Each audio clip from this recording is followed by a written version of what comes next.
money in the bank. Hit you with the bank.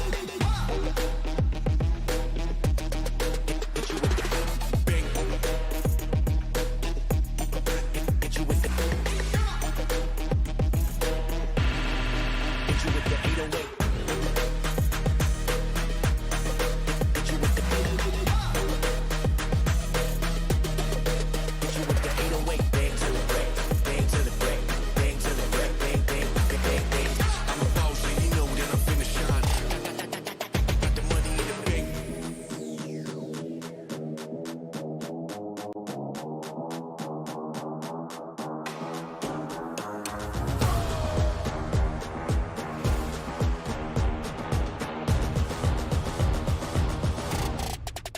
Got the money in the bank.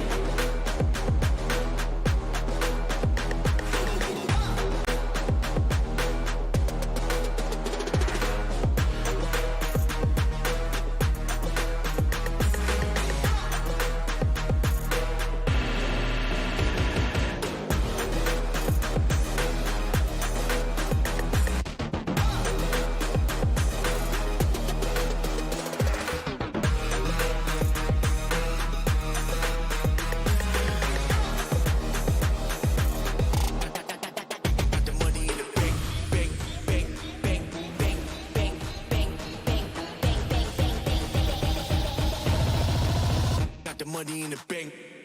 Hit you with the 808. Hit you with the. Hit you with the bank. Hit you with the. Hit you with the 808.